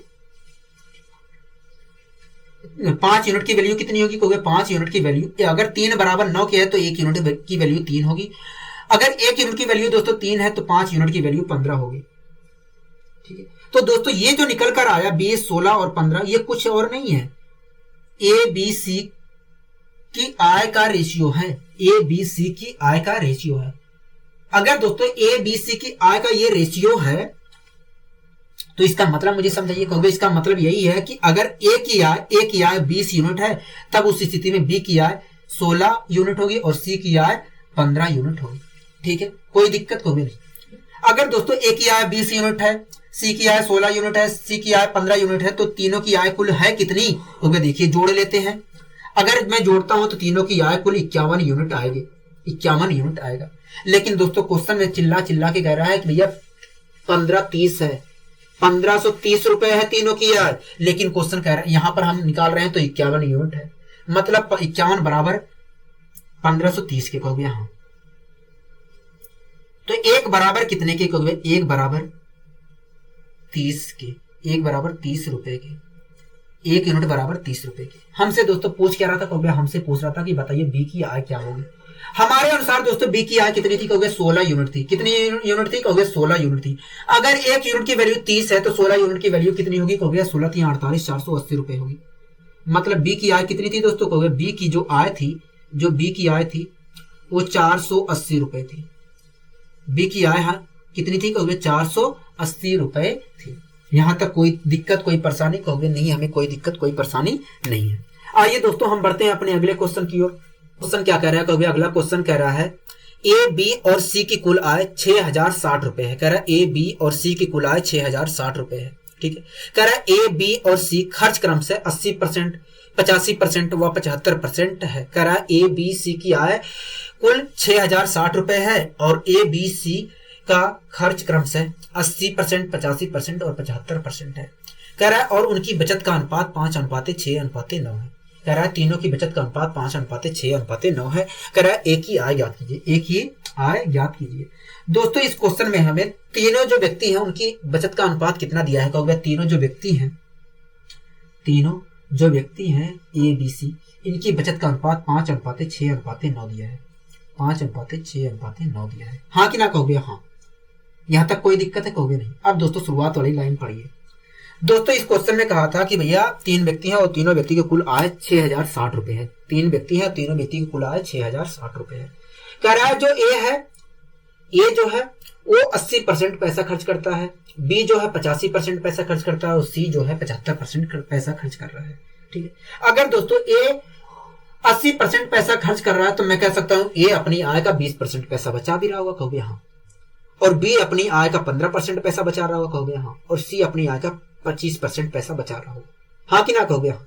ये तो दोस्तों क्वेश्चन में कहा है, आपको समझना है केवल। दोस्तों ए जो है अपनी आय का 20% पैसा बचा रहा है, तो 20% की फ्रैक्शन बता दीजिए मुझे क्या होगी? कहोगे 20% की फ्रैक्शन 1/5 है होती है। अगर दोस्तों 20% की फ्रैक्शन 1/5 होती है तो इसका मतलब मुझे बता दीजिए। कहोगे इसका मतलब यही है कि अगर कोई संख्या 5 है तो उसका 20% 1 होगा। अगर कोई संख्या 5 है तो उसका 20% 1 होगा। ठीक है दोस्तों, इस क्वेश्चन में कह रहा था ए अपनी आय का 20% पैसा बचाता है, यही कह रहा था। कहोगे हाँ। मान लेते हैं दोस्तों ए की आय 5 यूनिट है। ए की आय 5 यूनिट है। अगर दोस्तों ए की आय 5 यूनिट है तो वो अपनी आय का 20% पैसा बचाएगा। कहोगे हाँ। मतलब 1 रुपया वो बचाएगा, 1 यूनिट पैसा बचाएगा। कहोगे हाँ। अगर बी की ए की आय मान लेते हैं 5 यूनिट है तो वो अपनी आय का 20% पैसा बचाएगा, मतलब 1 यूनिट पैसा बचाएगा। हाँ कि ना? कहोगे हाँ। कोई दिक्कत कोई परेशानी? कहोगे नहीं। हमें पता है दोस्तों अगर ए की आय 5 यूनिट है तो वो अपनी आय में से 1 रुपए बचाएगा, मतलब 20% पैसा बचाएगा। कोई दिक्कत? कहोगे नहीं। इसी प्रकार दोस्तों बी अपनी आय का 15% पैसा बचाता है। कहोगे हाँ। अगर दोस्तों बी अपनी आय का 15% पैसा बचाता है तो 15% की फ्रैक्शन बता दीजिए क्या होगी? कहोगे 3/20 होगी। क्या? 3/20 होगी। 15% की फ्रैक्शन 3/20 होगी। इसका मतलब मुझे समझा सकते हैं? कहोगे हाँ, इसका मतलब मैं समझा सकता हूं। मैंने पूछा क्या होगा मतलब? कहोगे इसका मतलब यही है कि अगर कोई संख्या 20 है, तो उसका 15% 3 है, उसका 15% 3 है। दोस्तों इस क्वेश्चन में कह रहा है कि बी जो है अपनी आय का 15% पैसा बचत करता है। अगर दोस्तों मैं मान लूं कि बी की आय 20 यूनिट है तो मैं कह सकता हूं, अगर मैं मान लूं कि बी की आय 20 यूनिट है तो मैं कह सकता हूं बी अपनी आय का 15% पैसा मतलब 3 यूनिट पैसा बचाएगा। कहोगे हाँ। अगर मैं मान लूं कि बी की आय 20 यूनिट है तो वो अपनी आय का 15% मतलब 3 यूनिट पैसा बचाएगा। कोई दिक्कत? कहोगे नहीं। ठीक है। इसी प्रकार दोस्तों सी अपनी आय का 25% पैसा बचत करता है। कहोगे हाँ, सी अपनी आय का 25% पैसा बचत करता है। अगर दोस्तों सी अपनी आय का 25% पैसा बचत करता है तो 25% की फ्रैक्शन बताइए क्या होगी? 25% की फ्रैक्शन 1/4 होती है। इसका मतलब मुझे समझा सकते हैं? कहोगे हाँ, इसका मतलब मैं समझा सकता हूं। मैंने पूछा क्या होगा मतलब? कहोगे इसका मतलब यही है कि अगर कोई संख्या 4 है, तो उसका 25% 1 है। हाँ कि ना? कहोगे हाँ।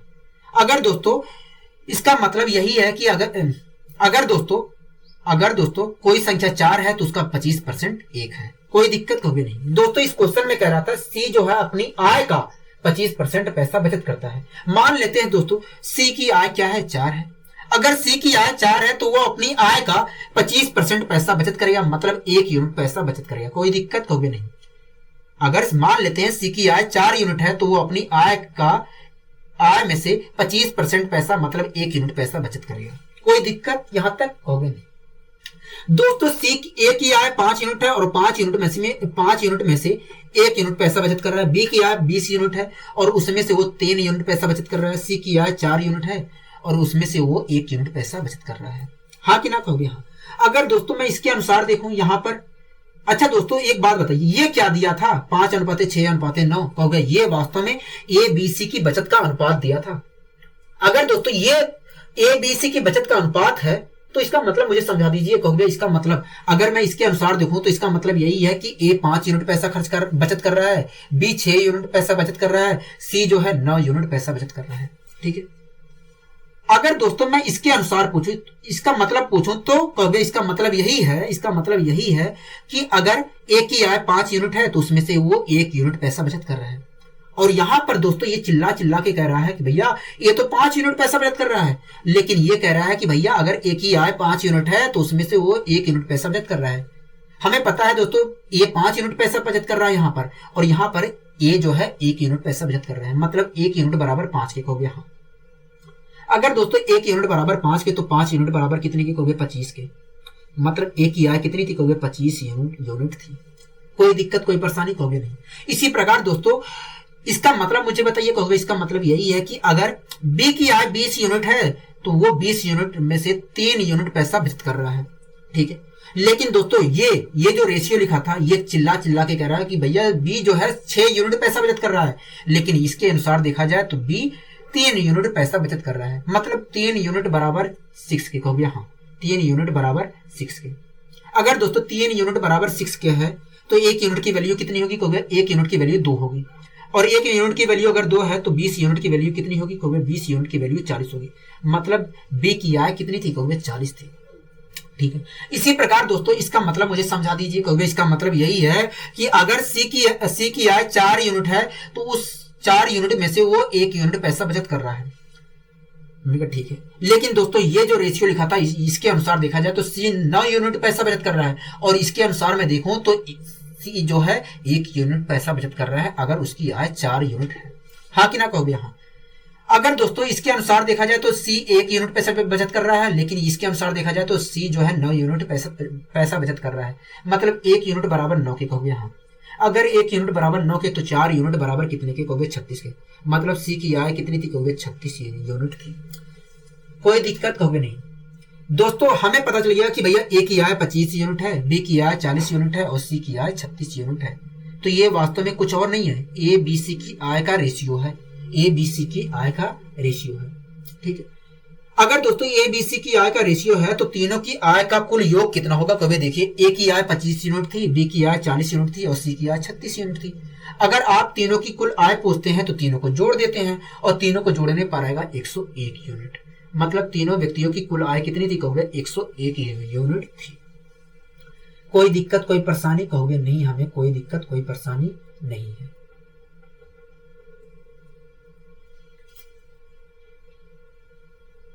ठीक। दोस्तों हमें पता है तीनों व्यक्तियों की कुल आय कितनी है? 101 यूनिट है, लेकिन क्वेश्चन कह रहा है कि भैया 6060 रुपए है। मतलब 101 यूनिट बराबर 6060 की कहोगे। हाँ। अगर 101 यूनिट बराबर 6060 के तो 1 यूनिट बराबर कितने के कहोगे? 101 यूनिट बराबर 6060 के है तो 1 यूनिट बराबर 60 के। 1 यूनिट बराबर 60 के। मतलब 1 यूनिट बराबर 60 रुपए के कहोगे। हाँ। हमसे दोस्तों पूछ क्या रहा था कहोगे? हमसे पूछ रहा था कि एक ही आय बताइए। हमारे अनुसार दोस्तों एक ही आय कितनी यूनिट थी कहोगे? 25 यूनिट थी। अगर 1 यूनिट बराबर 60 के है, 60 रुपए के, तो 25 यूनिट बराबर कितने के कहोगे? 25 यूनिट बराबर निकालने के लिए, 25 यूनिट की वैल्यू निकालने के लिए हमें 60 से मल्टीप्लाई करना पड़ेगा। 1 जीरो तो मैंने वैसे लगा दिया, 6 पंचे 30 की जीरो, 3 कैरी 6 दूनी 12, आ गया 1500। मतलब एक ही आय कितनी थी कहोगे? एक ही आय कुल मिलाकर देखा जाए तो 1500 रुपए थी। क्या? 1500 रुपए थी। दोस्तों ये जो आपने ए बी सी लिखा है इसे लिखने की जरूरत नहीं है, केवल टाइम पास है। ठीक है। आइए दोस्तों हम बढ़ते हैं अपने अगले क्वेश्चन की ओर। अगला दोस्तों क्वेश्चन क्या कह रहा है? अगला क्वेश्चन कह रहा है एक बैग में, कह रहा है एक बैग में 1 रुपए 50 पैसे और 25 पैसे के सिक्के हैं। कह रहा है दोस्तों एक बैग में 50 पैसे, 1 रुपए 50 पैसे और 25 पैसे के सिक्के हैं। ठीक है। कह रहा है और सिक्कों की संख्या का अनुपात, कह रहा है और सिक्कों की संख्या का अनुपात 5:7:9 है। 5:7:9 है। ठीक है। कह रहा है यदि कुल सिक्कों का मूल्य, कह रहा है यदि कुल सिक्कों का मूल्य 430 रुपए है तो 50 पैसे के सिक्कों की संख्या क्या होगी? क्या 50 पैसे के सिक्कों की संख्या क्या होगी? ठीक है दोस्तों, इस क्वेश्चन की शुरुआत करने से पहले आप मेरे कुछ प्रश्नों का जवाब दीजिए। क्या? कुछ प्रश्नों का जवाब दीजिए। ठीक है, अगर दोस्तों मैं आपसे कहूं कि बताइए 1 रुपए में 50 पैसे के कितने सिक्के होते हैं? कहोगे 1 रुपए में 50 पैसे के तो 2 सिक्के होते हैं। हाँ कि ना कहोगे? हाँ। इसी प्रकार दोस्तों आप मुझे बताइए 1 रुपए में 25 पैसे के कितने सिक्के होते हैं? कहोगे 1 रुपए में 25 पैसे के तो 4 सिक्के होते हैं। इसी प्रकार 1 रुपए में 1 रुपए के कितने सिक्के होते हैं? 1 रुपए में 1 रुपए के कितने सिक्के होते हैं? कहोगे क्या बात कर रहे हो, एक ही सिक्के होते हैं। मैंने कहा ठीक है। इसी प्रकार मैंने आपसे कहा कि बताइए 1 रुपए में 10 पैसे के कितने सिक्के होते हैं? कहोगे 10 सिक्के होते हैं। दोस्तों आप निकाल भी सकते हैं, आप इसे निकाल भी सकते हैं, लेकिन वास्तव में ये सबको पता रहता है, बेसिक चीजें हैं, निकालने की भी जरूरत नहीं है, ये वास्तव में सबको पता रहता है। हाँ कि ना कहोगे? हाँ। आइए दोस्तों हम शुरुआत करते हैं अपने इस क्वेश्चन की। दोस्तों इस क्वेश्चन में कह रहा था एक बैग में 1 रुपए 50 पैसे और 25 पैसे के सिक्के हैं। कह रहा है दोस्तों एक बैग में 1 रुपए, कह रहा है एक बैग में 1 रुपए, ठीक है, कह रहा है 50 पैसे, कह रहा है एक बैग में 1 रुपए 50 पैसे और 25 पैसे के सिक्के हैं। कह रहा है एक बैग में 1 रुपए 50 पैसे और 25 पैसे के सिक्के हैं। ठीक है, कह रहा है जो सिक्के हैं 1 रुपए और 50 पैसे और 25 पैसे के जो सिक्के हैं बैग में, वो 5:7:9 के रूप में है। 5:7:9 के रूप में है। इसका मतलब क्या है? कहोगे इसका मतलब यही है कि 1 रुपए के बैग में 1 रुपए के जो सिक्के हैं उन सिक्कों की संख्या 5 है। ठीक है, इसी प्रकार 50 बैग में 50 पैसे के जो सिक्के हैं उनकी संख्या 7 है। इसी प्रकार बैग में 25 पैसे के जो सिक्के हैं उनकी संख्या 9 है। ठीक है दोस्तों, एक चीज बता दीजिए मुझे, अगर दोस्तों मैं आपसे कहूं कि बता यदि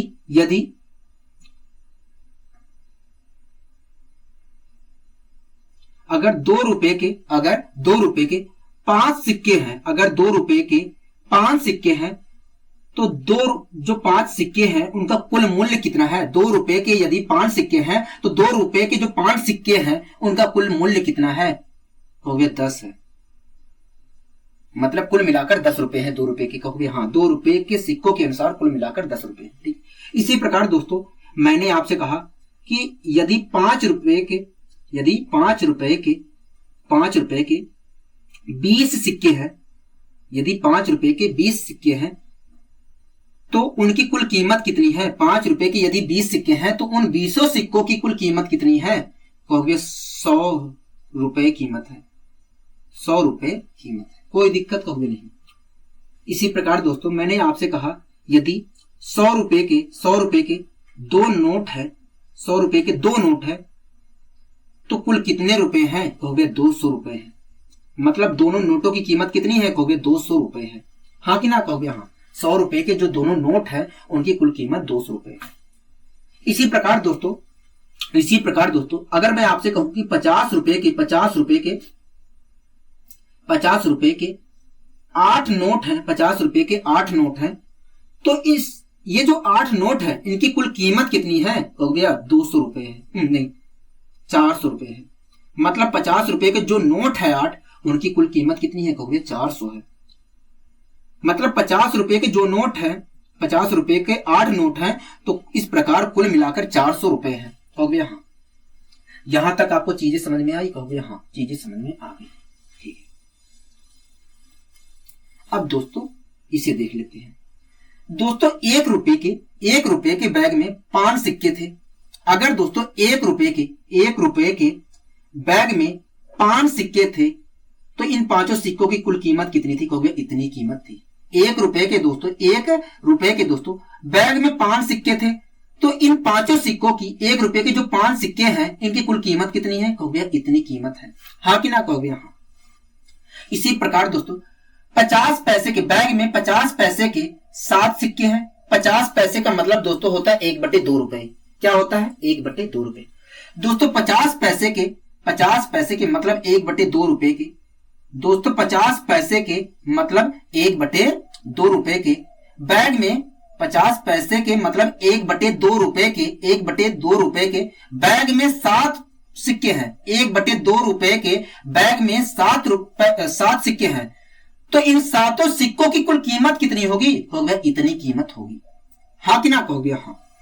इसी प्रकार दोस्तों 25 पैसे का मतलब होता है 1/4 रुपए। क्या होता है? 1/4 रुपए। चाहे 25 पैसे में कहूं, चाहे मैं 1/4 रुपए कहूं, आपको कोई परेशानी नहीं होनी चाहिए, क्योंकि 25 पैसे का मतलब ही होता है 1/4 रुपए। ठीक है दोस्तों, 25 पैसे के बैग में 9 सिक्के हैं। 25 पैसे के बैग में 9 सिक्के हैं, मतलब 1/4 रुपए के 1/4 रुपए के बैग में 9 सिक्के हैं, तो इन 9 सिक्कों की कुल कीमत कितनी होगी? अगर 25 पैसे मतलब 1/4 रुपए के बैग में 9 सिक्के हैं, तो इन 9 सिक्कों की कुल कीमत कितनी होगी? कहोगे इतनी कीमत होगी। मतलब 1 रुपए के जो 5 सिक्के थे उनकी कुल कीमत इतनी थी, और 50 पैसे के मतलब 1/2 रुपए के बैग में 7 सिक्के थे तो उनकी कीमत इतनी थी, और 25 पैसे के जो सिक्के थे उनकी कुल कीमत बैग में इतनी थी। कहोगे हाँ। दोस्तों मैंने इसे सही फॉर्म में कर लिया, अनुपातिक वैल्यू के सही फॉर्म में कर लिया। ठीक है, अगर मैं सही फॉर्म में करना चाहूं तो क्या आएगा? कहोगे देखिए, अगर आप सही फॉर्म में करना चाह रहे हो तो अपॉन में यहां पर 2 है, यहां पर 4 है, तो आप इनका एलसीएम ले लीजिए। ठीक है, तो आया एलसीएम निकालकर कहोगे 4 आया। ठीक है, इसके अपॉन में 1 है, तो 1 से मैंने एलसीएम को डिवाइड किया। कहोगे हाँ, तो क्या आया? कहोगे 4 ही निकल कर आया, और 4 के ऊपर मल्टीप्लाई कर दीजिए तो 20 आ जाएगा। ठीक है, अनुपातिक वैल्यू लगा दिया। इसी प्रकार यहां पर क्या है? कहोगे यहां पर तो अपॉन में 2 है, 2 से मैंने एलसीएम को डिवाइड किया तो आया 2 आया, और 2 की मैंने ऊपर मल्टीप्लाई कर दिया तो आ गया 14। ठीक है, इसी प्रकार यहां पर 4 से मैंने एलसीएम को डिवाइड किया तो आया 1, और 1 की मल्टीप्लाई ऊपर कर दिया तो आ गया 9। तो ये दोस्तों जो निकल कर आया ये कुछ और नहीं है, ये कुछ और नहीं है, ये वास्तव में 1 रुपए 50 पैसे और 25 पैसे के जो सिक्के थे बैग में उनकी कुल कीमत का अनुपात निकल कर आया है। कीमत का अनुपात निकल कर आया है, मतलब 1 रुपए के जो सिक्के थे बैग में उनकी कुल कीमत 20 रुपए थी, और 50 पैसे के जो बैग में सिक्के थे उनकी कुल कीमत 14 रुपए थी, 14 यूनिट थी, और 25 पैसे के जो सिक्के थे बैग में उनकी कुल कीमत 9 रुपए थी।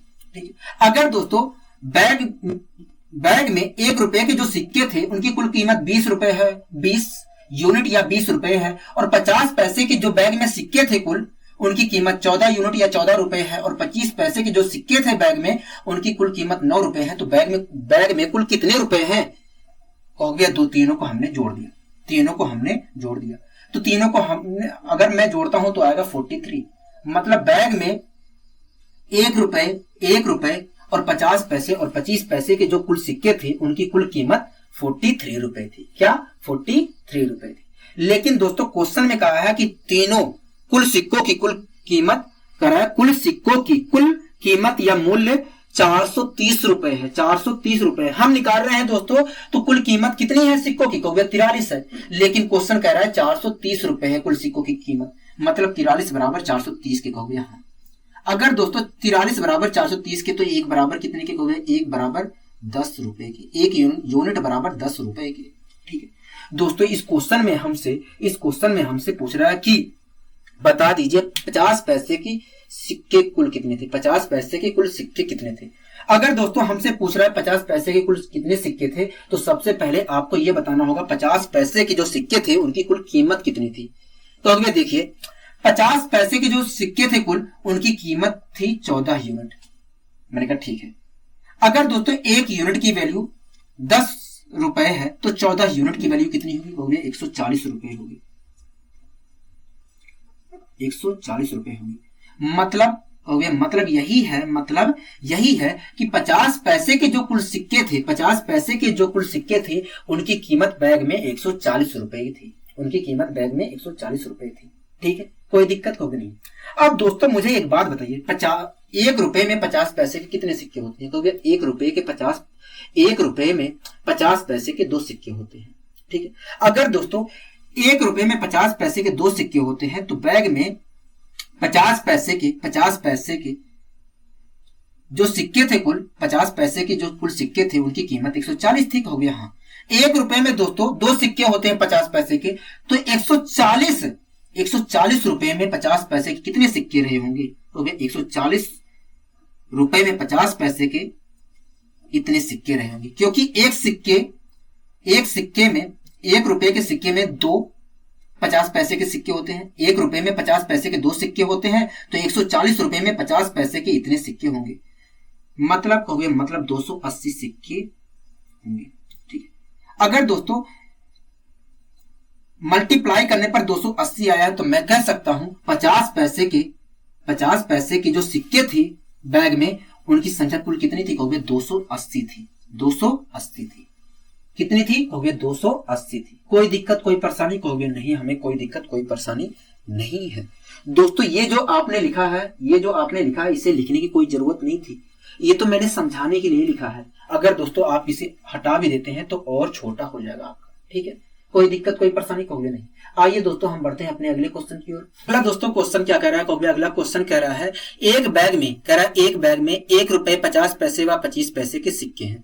कह रहा है एक बैग में 1 रुपए 50 पैसे व 25 पैसे के सिक्के हैं। कह रहा है वह उनकी कीमत का अनुपात 30:11:7 है। मतलब 1 रुपए के जो कुल सिक्के हैं उनकी कुल कीमत 30 यूनिट है, और 50 पैसे के जो कुल सिक्के हैं उनकी कीमत 11 यूनिट है, और 25 पैसे के जो कुल सिक्के हैं उनकी कीमत कुल 7 यूनिट है। ठीक है, कह रहा है और कुल सिक्कों की संख्या 480 है, तो 50 पैसे के सिक्कों की संख्या ज्ञात कीजिए। क्या? 50 पैसे के कुल सिक्कों की संख्या ज्ञात कीजिए। दोस्तों इस क्वेश्चन में कह रहा है एक बैग में 1 रुपए 50 पैसे व 25 पैसे के सिक्के हैं। कह रहा है एक बैग में 1 रुपए 50 पैसे व 25 पैसे के सिक्के हैं। ठीक है, कह रहा है और उनकी कीमत 30:11:7 है। कह रहा है एक बैग में 1 रुपए दोस्तों ये लिखने की जरूरत नहीं थी, लेकिन मैं लिख दे रहा हूं। कह रहा है एक बैग में 1 रुपए 50 पैसे और 25 पैसे के सिक्के हैं। 25 पैसे के सिक्के हैं। कह रहा है और उनकी कीमत 30:11:7 है। 30:11:7 है। 11:7 है। कोई दिक्कत कोई परेशानी? कहोगे नहीं, हमें कोई दिक्कत कोई परेशानी नहीं है। ठीक है, इसका मतलब क्या है? अगर 30:11:7 है उनकी कीमत, तो इसका मतलब क्या है? कहोगे इसका मतलब यही है कि 1 रुपए के जो सिक्के थे, 1 रुपए के जो सिक्के थे उनकी कुल कीमत 30 रुपए था, और 50 पैसे के जो सिक्के थे उनकी कुल कीमत 11 रुपए थी, और 25 पैसे के जो कुल सिक्के थे उनकी कीमत कुल 7 रुपए थी। हाँ कि ना? कहोगे अगर दोस्तों 1 रुपए के जो कुल सिक्के थे उनकी कीमत 30 रुपए थे, और 50 पैसे के जो कुल सिक्के थे उनकी कीमत 11 रुपए थी, 25 पैसे के जो कुल सिक्के थे उनकी कीमत 7 रुपए थी, तो मुझे आप एक बात बताइए, 1 रुपए में 1 रुपए के कितने सिक्के होते हैं? कहोगे क्या बात कर रहे हो, 1 रुपए में 1 रुपए के तो एक ही सिक्के होते हैं। अगर दोस्तों 1 रुपए के एक ही सिक्के होते हैं, तो 30 रुपए में 1 रुपए के कितने सिक्के होंगे? कहोगे 30 ही सिक्के होंगे। 30 रुपए में 1 रुपए के 30 ही सिक्के होंगे। मैंने कहा ठीक है। इसी प्रकार दोस्तों 1 रुपए में 50 पैसे के कितने सिक्के होते हैं? कहोगे 1 रुपए में 50 पैसे के तो 2 सिक्के होते हैं। अगर दोस्तों 1 रुपए में 50 पैसे के 2 सिक्के होते हैं, तो 11 रुपए में 50 पैसे के कितने सिक्के होंगे? कहोगे भैया 22 सिक्के होंगे। कैसे है? कहोगे 2 से हमने मल्टीप्लाई कर दिया। ठीक है, इसी प्रकार दोस्तों 25 पैसे के 1 रुपए में, इसी प्रकार दोस्तों 1 रुपए में 25 पैसे के कितने सिक्के होते हैं? 1 रुपए में 25 पैसे के कितने सिक्के होते हैं? कहोगे 1 रुपए में 25 पैसे के 4 सिक्के होते हैं। कितने सिक्के होते हैं? कहोगे 4 सिक्के होते हैं। अगर दोस्तों 1 रुपए में 25 पैसे के 4 सिक्के होते हैं तो 7 रुपए में 25 पैसे के कितने सिक्के होंगे? 7 रुपए में 25 पैसे के कितने सिक्के होंगे? कहोगे 28 होंगे। कैसे आया? कहोगे 4 से हमने मल्टीप्लाई कर दिया। हाँ कि ना? कहोगे हाँ। मतलब 1 रुपए के जो कुल सिक्के थे, मतलब 1 रुपए के जो कुल सिक्के थे वो 30 थी, और 50 पैसे की जो सिक्कों की संख्या थी वो 22 थी, और 25 पैसे की जो सिक्कों की संख्या थी, 25 पैसे के जो सिक्कों की संख्या थी वो क्या थी? 28 थी।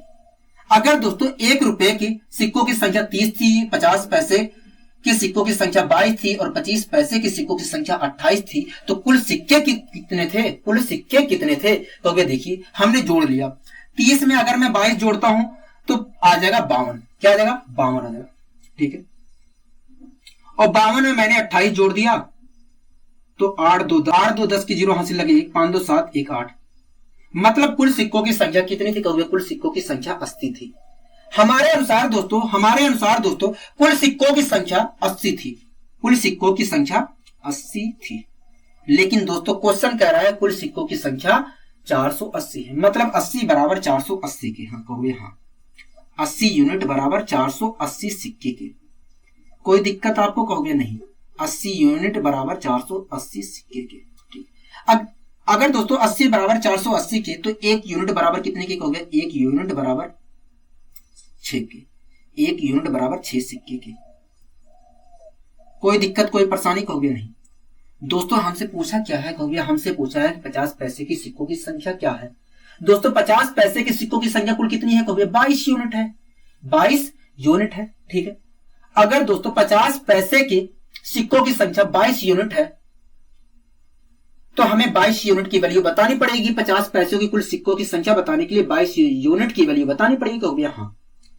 1 यूनिट की वैल्यू कितनी है? कहोगे 6 सिक्के। 1 यूनिट बराबर है 6 सिक्के के। अगर 1 यूनिट बराबर 6 सिक्के के है तो 22 यूनिट बराबर कितने के? 22 यूनिट बराबर कितने के? कहोगे देखिए मल्टीप्लाई कर लेते हैं। 22 में 6 की 6 दूनी 12 के 2 1 कैरी, 6 दूनी 12 1 13। मतलब 50 पैसे की सिक्कों की संख्या कुल कितनी रही होगी? कहोगे 132 रही होगी। क्या? 132 रही होगी। 50 पैसे के सिक्कों की संख्या कितनी रही होगी? कहोगे 132 रही होगी। कितने रही होगी? कहोगे 132 रही होगी। आपको कोई परेशानी यहां तक? कहोगे नहीं, हमें यहां तक कोई परेशानी नहीं, बहुत आसानी से इस क्वेश्चन को आपने समझाया है। ठीक है। आइए दोस्तों हम बढ़ते हैं अपने अगले क्वेश्चन की ओर। अगला दोस्तों क्वेश्चन क्या कह रहा है? कहोगे अगला क्वेश्चन कह रहा है एक थैले में, कह रहा है एक थैले में 5 रुपए 2 रुपए और 1 रुपए के सिक्के हैं। कह रहा है दोस्तों एक थैले में 5 रुपए 2 रुपए और 1 रुपए के सिक्के हैं। कह रहा है जिनका योग 410 रुपए है। मतलब जो सिक्के हैं उनकी कुल कीमत कितनी है? कहोगे 410 रुपए है। ठीक है। कह रहा है सिक्कों की संख्या का अनुपात क्रमशः 4:6:9 है। 4:6:9 है। इसका मतलब क्या है? कहोगे इसका मतलब यही है कि 5 रुपए के जो कुल सिक्के हैं उनकी संख्या 4 यूनिट है, और 2 रुपए के जो कुल सिक्के हैं उनकी संख्या 6 यूनिट है, और 1 रुपए के जो कुल सिक्के हैं उनकी संख्या 9 यूनिट है। ठीक है। कह रहा है थैले में 2 रुपए के सिक्कों की संख्या ज्ञात कीजिए। क्या? थैले में 2 रुपए के सिक्कों की संख्या ज्ञात कीजिए। यही क्वेश्चन कह रहा है। कहोगे हाँ यही क्वेश्चन कह रहा है। ठीक है दोस्तों, इस क्वेश्चन में कह रहा है एक थैले में 5 रुपए 2 रुपए और 1 रुपए के सिक्के हैं। कह रहा है एक थैले में 5 रुपए 2 रुपए और 1 रुपए के कह रहा है सिक्के हैं।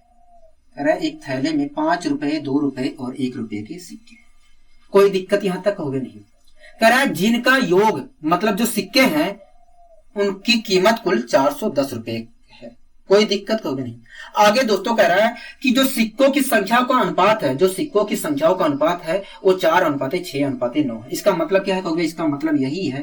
कह रहा है जो सिक्कों की संख्या है उनकी जो सिक्कों की संख्या का अनुपात है वो क्रमशः 4:6:9 है। तो इसका मतलब यही है कि 5 रुपए के जो सिक्के रहे होंगे, जो 5 रुपए के सिक्के रहे होंगे उनकी कीमत यदि 4 यूनिट है तो उस स्थिति में 2 रुपए के सिक्कों की संख्या 6 होगी और 1 रुपए के सिक्कों की संख्या 9 होगी। यहां तक आपको कोई दिक्कत? कहोगे नहीं। ठीक है। अगर दोस्तों 5 रुपए के जो सिक्के हैं उनकी संख्या 4 यूनिट है और 2 रुपए के जो सिक्के हैं उनकी संख्या 6 यूनिट है और 1 रुपए की सिक्के जितने हैं उनकी संख्या 9 यूनिट है, तो आप मुझे बता दीजिए कि 5 रुपए के जो 4 सिक्के हैं उनकी कुल कीमत कितनी है? कहो भैया 5 रुपए के जो कुल 4 सिक्के हैं उनकी कीमत इतनी है। ठीक है। इसी प्रकार दोस्तों 2 रुपए के जो 6 सिक्के हैं 2 रुपए के जो 6 सिक्के हैं उनकी कुल कीमत कितनी है? कहो भैया 2 रुपए के जो 6 सिक्के थे उनकी कीमत इतनी है। हाँ कि ना? कहो भैया हाँ। यहां तक कोई परेशानी? कहोगे नहीं। इसी प्रकार दोस्तों 1 रुपए के यदि 9 सिक्के हैं 1 रुपए के यदि 9 सिक्के हैं तो इनकी कुल कीमत कितनी है? कहोगे इतनी है। मतलब यही है कि 5 रुपए के जो सिक्के थे उनकी कुल कीमत इतनी थी, 2 रुपए के जो सिक्के थे कुल उनकी कीमत 12 यूनिट थी और 1 रुपए के जो सिक्के थे कुल उनकी कीमत 9 यूनिट थी। हाँ कि ना? कहोगे हाँ। अगर दोस्तों 5 रुपए के जो कुल सिक्के थे उनकी कीमत 20 यूनिट थी और 2 रुपए के जो कुल सिक्के थे उनकी कीमत 12 यूनिट थी और 1 रुपए के जो कुल सिक्के थे उनकी कीमत 9 यूनिट थी, तो बैग में कुल कितने रुपए हैं? तो वे देखिए हमने इन तीनों को जोड़ दिया क्योंकि 5 रुपए के बैग में तो 20 यूनिट पैसे हैं, 20 यूनिट रुपए हैं और 2 रुपए के बैग में 12 यूनिट रुपए हैं और 1 रुपए के बैग में 9 रुपए हैं, 9 यूनिट रुपए हैं। कोई दिक्कत हो गई है? नहीं। तो इसलिए हमने इन तीनों को जोड़ दिया। 20 में मैंने 12 जोड़ा तो कहोगे 20 में अगर हम 12 जोड़ते हैं तो 32 आएगा और 32 में मैंने 9 जोड़ दिया तो आ गया 41। मतलब बैग में 5 रुपए 2 रुपए और 1 रुपए के जो सिक्के थे उनकी कुल कीमत कितनी थी? कहोगे 41 यूनिट थी। हाँ कि ना? कहोगे हाँ। लेकिन दोस्तों क्वेश्चन में कह रहा है कि जो बैग में सिक्के हैं 5 रुपए 2 रुपए और 1 रुपए के उनकी कुल कीमत 410 रुपए है। मतलब 41 यूनिट बराबर 410 के। कहोगे हाँ। अगर दोस्तों 41 यूनिट बराबर 410 के तो 1 यूनिट बराबर कितने रुपए के? कहोगे 1 यूनिट बराबर 10 रुपए के। 1 यूनिट बराबर 10 रुपए के। यहां तक आपको कोई दिक्कत कोई परेशानी? कहोगे नहीं। अब दोस्तों हमसे पूछ रहा है कि 2 रुपए के सिक्कों की संख्या बताइए। 2 रुपए के सिक्कों की संख्या बताइए। ठीक है। 2 रुपए के सिक्कों की संख्या बताइए। अगर दोस्तों हमसे पूछ रहा है कि बताइए 2 रुपए के सिक्कों की संख्या क्या है, तो सबसे पहले आप मुझे ये बताइए 2 रुपए के जो सिक्कों की संख्या थी कुल उनकी कुल कीमत कितनी है? कहोगे देखिए 2 रुपए के सिक्कों की संख्या की कीमत 12 यूनिट थी। अगर आप पूछ रहे हो कि 2 रुपए के सिक्कों की जो संख्या थी कुल उनकी कुल कीमत कितनी है, तो हमें 12 यूनिट की वैल्यू बतानी रहेगी। 12 यूनिट की वैल्यू बतानी रहेगी। मैंने कहा ठीक है। कहोगे देखिए 1 यूनिट की वैल्यू 10 रुपए है तो 12 यूनिट की वैल्यू 120 रुपए होगी। मतलब 2 रुपए के जो सिक्के थे बैग में, जो 2 रुपए के कुल सिक्के थे उनकी कुल कीमत कितनी थी? कहोगे 120 रुपए थी। 2 रुपए के जो बैग में सिक्के थे उनकी कुल कीमत कितनी थी? कहोगे 120 रुपए थी। ठीक है। अब दोस्तों मेरे एक क्वेश्चन का जवाब दीजिए। अगर मैं आपसे कहूं 4 रुपए में 2 रुपए के कितने सिक्के होंगे, तो आप तुरंत कहोगे ये 2 सिक्के होंगे, कैसी बात कर रहे हो? ठीक है। इसी प्रकार दोस्तों मैंने आपसे कहा 10 रुपए में 2 रुपए के कितने सिक्के होंगे, कहोगे 5 सिक्के होंगे। तो कैसे आ रहा है? कहोगे हमने यहां पर 2 से डिवाइड कर दिया है और यहां पर भी हमने 2 से डिवाइड किया था, तब आया था। आपने पहली बार पूछा था कि 4 रुपए में 2 रुपए के कितने सिक्के होंगे, तो हमने 2 से डिवाइड कर दिया तो 2 आ गया। ठीक है। इसी प्रकार आपने पूछा था 10 रुपए में 2 रुपए के कितने सिक्के होंगे, तो हमने 2 से डिवाइड कर दिया तो आ गया 5। इसी प्रकार अगर आप पूछ रहे हो 100 रुपए में 2 रुपए के कितने सिक्के होंगे, तो मैंने 2 से डिवाइड कर दिया तो आ गया 50। मतलब 100 रुपए में 2 रुपए के 50 सिक्के होंगे। हाँ कि ना? कहोगे हाँ। इसी प्रकार दोस्तों आप मुझे बताइए अगर 2 रुपए के कुल सिक्के जितने थे उनकी कीमत 120 रुपए थी, तब मुझे आप बताइए 2 रुपए में, तब दोस्तों मुझे बताइए 120 रुपए में 2 रुपए के कितने सिक्के होंगे? कहोगे 120 रुपए में 2 रुपए के 60 सिक्के होंगे। क्या 60 सिक्के होंगे? 120 रुपए में 2 रुपए के 60 सिक्के होंगे। मतलब 2 रुपए के जो कुल सिक्कों की संख्या थी, 2 रुपए के बैग में जो कुल सिक्कों की संख्या थी वो कितनी थी? कहोगे 60 सिक्के। 60 थी। क्या थी? 60 थी। कोई दिक्कत कोई परेशानी यहां तक? कहोगे नहीं, हमें कोई दिक्कत कोई परेशानी नहीं है। आइए दोस्तों हम बढ़ते हैं अपने अगले क्वेश्चन की ओर। अगला दोस्तों क्वेश्चन क्या कह रहा है, कभी अगला क्वेश्चन कह रहा है एक पर्स में 34.5 रुपए, 1 रुपए 50 पैसे और 10 पैसे के सिक्के के रूप में 6:9:10 के अनुसार में है। ठीक है, कह रहा है तो 10 पैसे की सिक्कों की संख्या याद कीजिए। क्या 10 पैसे की सिक्कों की संख्या याद कीजिए। ठीक है दोस्तों, क्वेश्चन में आप एक बात बताइए, आपने क्वेश्चन पढ़ा कहोगे हाँ हमने पढ़ लिया। तो दोस्तों बैग में कितने प्रकार के सिक्के हैं, कहोगे 3 प्रकार के सिक्के हैं। 3 प्रकार के सिक्के हैं। कौन कौन से सिक्के हैं, कहोगे 1 रुपए के सिक्के हैं, बैग में 1 रुपए के सिक्के हैं, 50 पैसे के सिक्के हैं और 10 पैसे के सिक्के हैं। 10 पैसे के सिक्के हैं। ठीक है दोस्तों, अगर बैग में 1 रुपए के सिक्के हैं, 50 पैसे के सिक्के हैं और 10 पैसे के सिक्के हैं, तो आप मुझे बताइए ये जो सिक्के हैं वो किस अनुपात में है। तो ये 6:9:10 के अनुपात में है। 6:9:10 के अनुपात में है। 6:9:10 के अनुपात में है। कोई दिक्कत आपको कहोगे नहीं। इसका मतलब बता दीजिए, कहोगे इसका मतलब यही है कि 1 रुपए के जो कुल सिक्के हैं, अगर उनकी 1 रुपए के जो सिक्के हैं वो 6 यूनिट है, तो उस स्थिति में 50 पैसे के जो सिक्के हैं वो 9 यूनिट है और 10 पैसे के जो सिक्के हैं वो 10 यूनिट है। कोई दिक्कत कहोगे नहीं। अगर दोस्तों 1 रुपए के बैग में, अगर दोस्तों बैग में 1 रुपए के 6 सिक्के हैं, तो इन 6 सिक्कों की कीमत कुल कितनी रही होगी, कहोगे इतनी रही होगी। कोई दिक्कत कहोगे नहीं। इसी प्रकार दोस्तों अगर 50 पैसे मतलब 1/2 रुपए कह रहा है दोस्तों, अगर मैं आपसे पूछूं 50 पैसे मतलब 1/2 रुपए, 1/2 रुपए के 9 सिक्के हैं बैग में, अगर 1/2 रुपए के बैग में 9 सिक्के हैं तो इनकी कुल कीमत कितनी होगी, कहोगे 9/2 होगी। 9/2 होगी। हाँ कि ना कहोगे हाँ। तो सीधे मैं यहाँ पर 2 लिख दे रहा हूं। कोई दिक्कत आपको कहोगे नहीं। यहां से 1 हटा दे रहा हूं, कोई फर्क पड़ने वाला नहीं। इसी प्रकार दोस्तों 10 पैसे, क्या 10 पैसे के बैग में 10 सिक्के हैं दोस्तों। 10 पैसे का मतलब होता है 1/10 रुपए। क्या 1/10 रुपए। अगर दोस्तों बैग में 10 पैसे के मतलब 1/10 रुपए के, अगर दोस्तों बैग में 10 पैसे के मतलब 1/10 रुपए के बैग में 10 सिक्के हैं, 10 सिक्के हैं, अगर 1/10 रुपए के बैग में 10 सिक्के हैं, तो इनकी कुल कीमत कितनी होगी, कहोगे इतनी कीमत होगी। इतनी कीमत होगी। दोस्तों अगर मैं इसे सोल्व करूंगा तो डायरेक्ट 1 आ जाएगा। हाँ कि ना कहोगे हाँ। तो इसकी जगह मुझे 1 लिखना चाहिए था, कहोगे हाँ, डायरेक्ट लिख देना चाहिए था 1। कोई दिक्कत है, कहोगे नहीं। अब दोस्तों हमें पता चल गया कि भैया 1 रुपए के जो सिक्के थे, 1 रुपए के जो सिक्के थे उनकी कीमत इतनी थी, और 50 पैसे के जो कुल सिक्के थे उनकी कीमत इतनी थी, और 10 पैसे के जो कुल सिक्के थे उनकी कीमत इतनी थी। हाँ कि ना कहोगे हाँ। अब दोस्तों मैं इसे सही से अनुपातिक वैल्यू में लिख ले रहा हूं, सही से अनुपातिक वैल्यू में लिख ले रहा हूं। ठीक है, अगर दोस्तों मैं इसे सोल्व करने जाऊंगा तो आएगा 12, 9 और 2 आया। तो दोस्तों ये जो सोल्व करने पर अनुपातिक वैल्यू निकल कर ये आया है, कहोगे हाँ। अगर दोस्तों इसे सोल्व करने पर अनुपातिक वैल्यू ये निकल कर आ गया है, तो इसका मतलब समझा दीजिए, कहोगे इसका मतलब यही है कि 1 रुपए के जो सिक्के थे कुल बैग में उनकी कीमत 12 यूनिट थी, और 50 पैसे के जो सिक्के थे बैग में उनकी कीमत 9 यूनिट थी, और 10 पैसे के जो कुल सिक्के थे बैग में 2 यूनिट थी।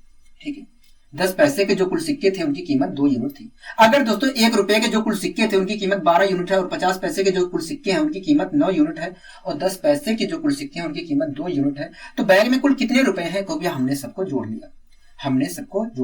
ठीक है, 9 2 कहोगे 9 2 तो होता है 11, और 11 में मैंने 12 जोड़ लिया तो क्या आएगा, कहोगे देखिए 12 में अगर आप 11 जोड़ते हो तो आएगा 23। हाँ कि ना कहोगे हाँ, 23 आएगा।